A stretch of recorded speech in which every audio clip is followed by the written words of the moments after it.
جی break سے آگے واپس آپ کو کہیں گے ایک بار پھر سے خوش آمدید ہیں، صبح خیر. اور بات کریں گے لنڈن کی کہ جہاں پہ تاریخ وطن مخالف پرتشدد جو پروٹیسٹ ہو رہا ہے، آپ نے دیکھا ہوگا، خبروں میں بھی آپ نے دیکھا ہوگا اور نظر پڑی ہوگی اس حوالے سے کہ وہاں پہ ایشیائی برادری خصوصاً پاکستانی کمیونٹی میں خوف اور بے یقینی کی اس وقت فضا پیدا کر دی گئی. اپنے گھر جاؤ جیسے نعرے سے اور الفاظ نہیں بلکہ نسلی امتیاز اور تعصب جو ہے اس کی علامت نظر آ رہے ہیں. اور ہم نے یہ بھی دیکھا تھوڑے دن پہلے کہ خبر آئی کہ وہاں پہ ایک سکھ خاتون جو ہیں ان کے ساتھ جنسی زیادتی جیسا سنگین واقعہ بھی پیش آیا. اپنے گھر جاؤ نامی لندن میں تارکین وطن مخالف پرتشدد یہ اس وقت جو مظاہرے ہو رہے ہیں اور پاکستان سمیت جتنی بھی وہاں پہ لوگ وہاں پہ رہ رہے ہیں، وہ ایسی برادری جو دوسرے ملکوں سے آئے ہوئے ہیں تارکین وطن،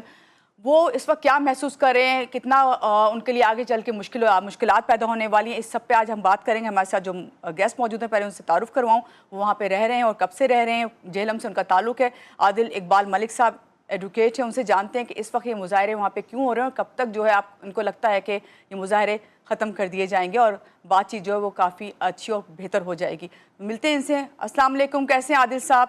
صبح خیر. جی جی وعلیکم السلام مانور. پہلے تو آپ کا بہت بہت شکریہ کہ آپ نے پروگرام میں لیا. صبح خیر. اور آپ کا بھی بہت شکریہ کہ عادل صاحب اس وقت آپ کی تو صبح اتنی نہیں ہے لیکن جتنی ہماری صبح ہو چکی ہے تو اس وقت بھی آپ ہمیں ٹائم دے رہے ہیں. اور بات یہی کروں گی کہ بھئی اس وقت ہم یہ دیکھ رہے ہیں کہ یو کے میں یہ اس طرح کے جو پروٹیسٹ ہو رہا ہے، خاص طور سے جس میں 1 لاکھ افراد جو ہیں وہ شامل ہیں، وجہ کیا ہے آخر یہ؟ دیکھیں، اگر تو اس ملک کی بات لی جائے تو دیکھیں کہ جتنی ڈائیورس یہ کنٹری ہے، اس کی تو مثال کسی دنیا میں نہیں ملے گی کہ مختلف اقوام سے، مختلف مذاہب سے، مختلف زبان سے لوگ تعلق رکھتے ہیں، لیکن کافی یکجہتی اور کافی اس ملک کے لیے کنٹریبیوٹ کر رہے ہیں. لیکن جو اس کے ساتھ ساتھ جو ابھی نسلی تعصب اور جو یہ ساری ایک اسلامو فوبیا کی ایک جو لہر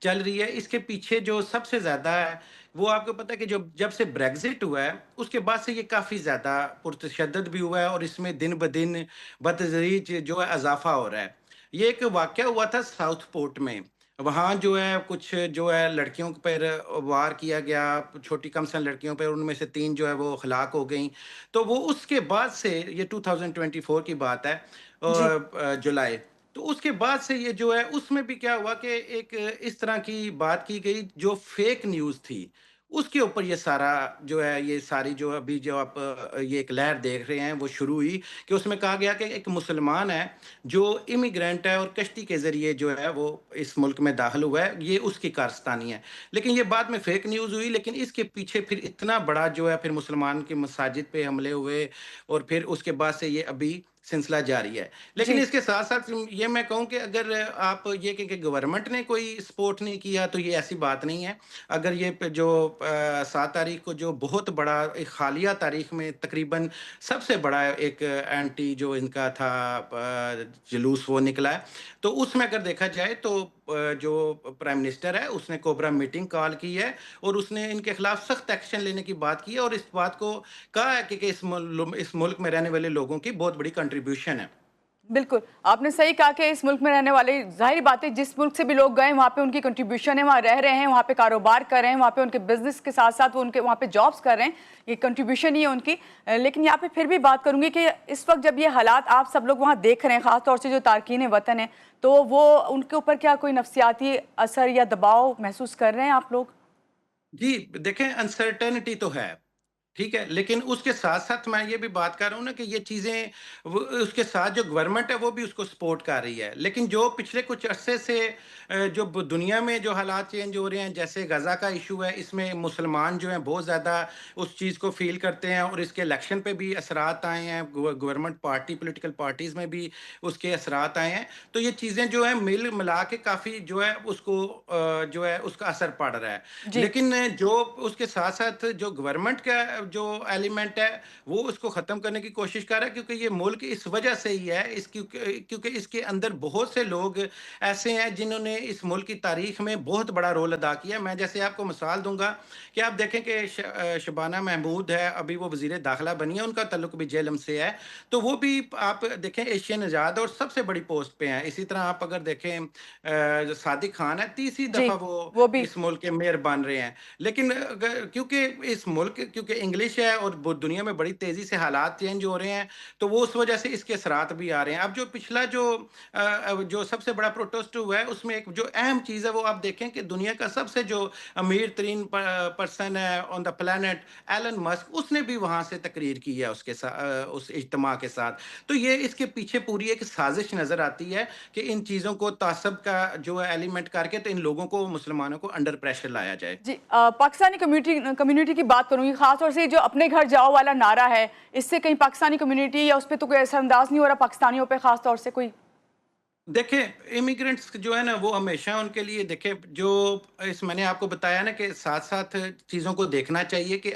الٹیمیٹلی یہ ملک آپ کو دے کیا رہا ہے۔ یہ اب یہ چیزیں تو ہو رہی ہیں، لیکن ساتھ ساتھ میں نے آپ کو بتایا کہ ریسنٹلی شبانہ محمود کو وزیر داخلہ بھی تو بنایا گیا ہے۔ اس چیزوں کا اثر پڑ رہا ہے، لیکن اس کے کاؤنٹر بھی لوگوں کو، وہ جو ہے کاؤنٹر جو میئرز ہیں وہ بھی لیے جا رہے ہیں۔ لیکن جو ایشیائی کمیونٹی ہے، یہ بالخصوص اس وقت انڈر پریشر ہے، اور اسلاموفوبیا کا جو ایک وہ بھی چیز ایلیمنٹ ہے، نسلی جو ہے وہ بھی اس چیز کا بھی، اور یہ پوری دنیا میں اس وقت ایک آپ کہہ رہے ہیں کہ لہر ہے، اور آپ کو پتہ کہ امریکہ میں بھی اسی طرح چل رہا ہے، تو یہ چیزیں ساتھ ساتھ چل رہی ہیں۔ اچھا عادل صاحب، آپ نے کہا کہ پوری دنیا میں لہر ہے، نو ڈاؤٹ، لیکن انسانی حقوق کی تنظیمیں اور سول سوسائٹی کس طرح آواز بلند کر رہی ہیں اس سلسلے میں؟ کیونکہ آپ نے خود بھی کہا کہ اسلامی فوبیا ہے سب سے زیادہ تو۔ دیکھیں ابھی جو اس کے خلاف جب اینٹی ریسزم کا جو پروٹیسٹ ہوا ہے، اس کے امیجیٹ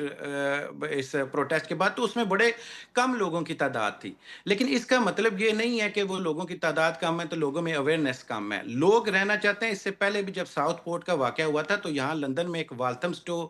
جگہ ہے، وہاں پہ ایک جی بہت بڑا پروٹیسٹ ہوا، جس کی وجہ سے ایک دم جو یہ ہے جو اینٹی پروٹیسٹ ہیں وہ رک گئے تھے۔ تو مطلب یہ کہ عوام میں اویئرنیس ہے، لوگ ساتھ چاہتے ہیں کہ ایک دوسرے کے ساتھ یکجہتی کے ساتھ رہا جائے اور اس ملک کی پروگرس میں حصہ ڈالا جائے۔ جی عادل صاحب، آپ نے کہا کہ عوام میں بھی اویئرنیس ہے، وہاں کی جو گورنمنٹ ہے وہ بھی اس سلسلے میں اقدامات کری ہے اور بہتر اقدامات کری ہے، لیکن پھر بھی بات کروں گی کہ فیوچر میں اس طرح کے مظاہروں کو روکنے اور خاص طور سے جو بین الثقافتی ہمانگی ہے اس کو بڑھانے کے لیے کیا اقدامات کرنے ضروری ہیں؟ یہ سب سے زیادہ تو ضروری دیکھیں کہ اویئرنیس ہی ہے۔ ابھی دیکھیں کہ انہوں نے جو مساجد ہیں اس میں انہوں نے اپنی پچھلے جو ایک سال سے بلکہ 1.5 سال سے سیکیورٹی دی ہوئی ہے کہ تاکہ لوگوں کو یہ فیل نہ ہو کہ جی ہمارے ادھر جو مساجد ہیں یا ہم اپنی مذہبی رسومات ادا نہیں کر سکتے۔ انہوں نے اس کو باقاعدہ پروٹیکشن کی ہے۔ ابھی جو کوبرا میٹنگ کی ہے اس نے پرائم منسٹر نے، اس میں بھی اس چیز کا اعادہ کیا کہ ہم آپ کو مزید پروٹیکشن دیں گے۔ ابھی عید میلاد النبی کے جلوس جگہ جگہ مختلف شہروں میں نکل رہے ہیں، اور باقاعدہ وہ روڈز پہ آتے ہیں، جیسے پاکستان میں آتے ہیں تو اس کی منظم طریقے سے پروٹیکشن دے رہے ہیں، اور پولیس کے ٹھیک اور ہے جو وہاں کے ایم پیز ہیں وہ شرکت کر رہے ہیں۔ جی، یہ تو بہت اچھی بات ہے۔ بہت شکریہ عادل اقبال ملک صاحب ہمارے ساتھ تھے، انہوں نے بتایا کہ کس طرح سے جو وہاں پہ تارکین وطن جو ہیں اس وقت پروٹیسٹ تو کر رہے ہیں، لیکن اس کے ساتھ ساتھ جو برطانیہ کی حکومت ہے ان کا ساتھ دے رہی ہے۔ اور بات یہی ہے کہ کہیں پہ بھی کسی بھی ملک میں امیگرینٹ ہوں، وہاں پہ اگر ان کے ساتھ جو ہے نسلی اور مذہبی تعصب یا امتیاز نہ برتا جائے تو وہ بہت اچھے سے وہاں پہ نہ صرف خدمات سر انجام دے رہے ہوتے ہیں بلکہ ان کے ساتھ بھی رہ رہے ہوتے ہیں۔ اسی بات کے ساتھ یہاں پہ لیں گے ایک چھوٹی سی بریک، اور بریک کے بعد حاضر ہوتے ہیں۔ رہیے گا ہمارے ساتھ۔